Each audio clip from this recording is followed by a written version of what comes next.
Aunque no se puede decir que hay una única parte más importante dentro de un computador, ya que más de una es totalmente vital para su funcionamiento, la unidad central de procesamiento CPU o procesador puede ser considerada la piedra angular de estas máquinas.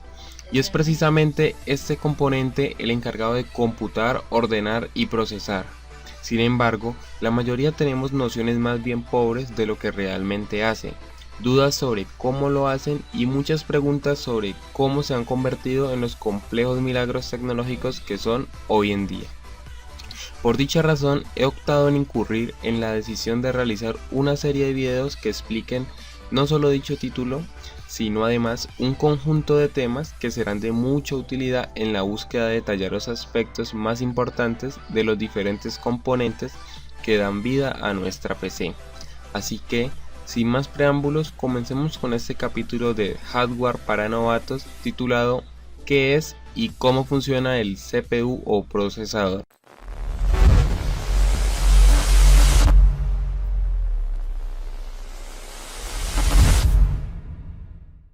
El procesador o CPU se considera que es el cerebro de una computadora. Sin este, el equipo sería incapaz de hacer cualquiera de las funciones que realiza.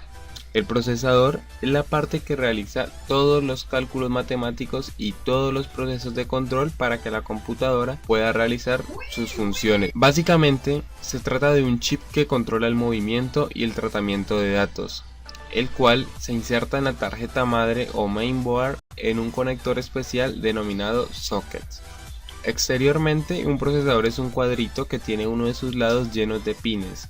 Esos pines son los que se insertan en el socket mencionado anteriormente, el cual está lleno de agujeritos. Encima lleva un ventilador, el cual suele ser bastante grande para disipar el calor que genera con su actividad. Cabe mencionar que todo en la computadora son datos y números.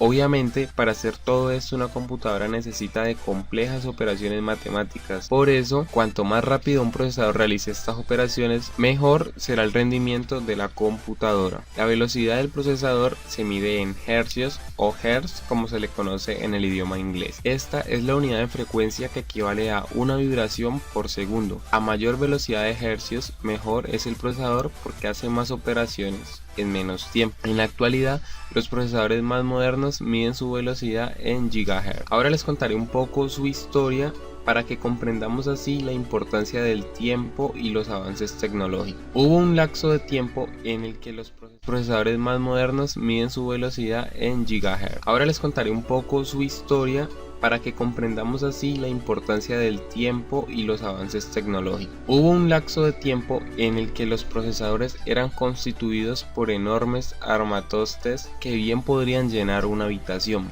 Gracias a la llegada de los transistores en los años 50 y los 60, los procesadores comenzaron a hacerse mucho más pequeños, potentes y confiables. Sin embargo, cuando les menciono de hacerse más pequeños, no me refiero a que cabían en la palma de la mano. Simplemente pasaron de ser tamaño habitación a ser tamaño nevera, por así decirlo. Con el pasar del tiempo vino la invención del circuito integrado, que resumía básicamente todo en una única placa, y poco a poco todo comenzó a reducirse en tamaño y aumentar en rendimiento. En 1971 Intel lanza al mercado su primer microprocesador conocido como Intel 4004 o 4004.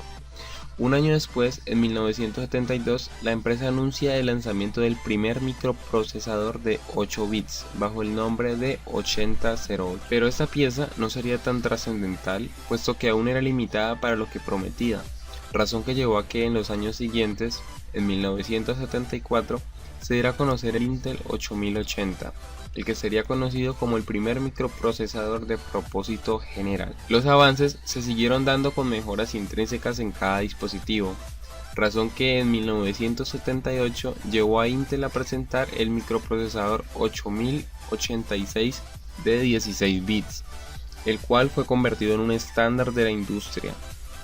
Años después, 1985, se daría una gran escalonada cuando el Intel 386 incluiría un chip de 32 bits. Y desde entonces lo demás es historia.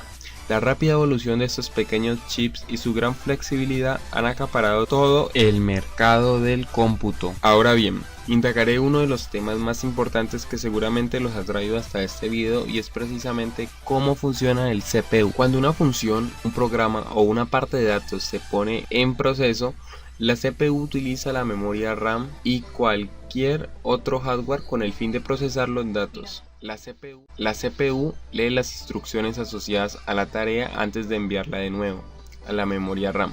Las instrucciones que la CPU recibe tienen que ver con los cálculos y el transporte de datos. El boot del sistema es el camino que deben recorrer los datos antes de que estos se ejecuten. Es tarea de la CPU asegurarse de que los datos se guíen por dicho sendero con el fin de ser procesados y luego llegar a la siguiente etapa. En cada parada del bus del sistema, la CPU se asegurará de que los datos lleguen allí en el orden correcto. De manera paralela, el procesador maneja dos datos en un mismo momento. Uno de estos son los datos que necesitan ser procesados y el otro es el código de programa que está conectado a dichos datos. El código de programación es una lista de instrucciones sobre cómo los datos deben de ser manejados y posteriormente tratados, pero en un idioma que el procesador puede interpretar. Como seguramente habrá otros componentes de la computadora que no entiendan ese código de programación, el trabajo del procesador es interpretar las instrucciones para esos componentes. Cada procesador maneja ambos tipos de datos hasta que ya no se necesitan. Esto es cuando se cierra el programa o cuando ya no se accede al hardware utilizado. Resumidamente, la función del procesador está fraccionada en 4 fases. En primer lugar, lee los datos que deben ser procesados. Posterior a ello, se analizan los datos que se han leído en la primera fase. Luego, se ejecutan los procesos sugeridos y analizados anteriormente, para finalmente llevar la información cargada desde el procesador hasta la memoria para mostrarla hasta que el usuario decida ya cerrar el proceso. Y bien, eso ha sido todo por hoy. Espero les haya gustado esta sección del canal.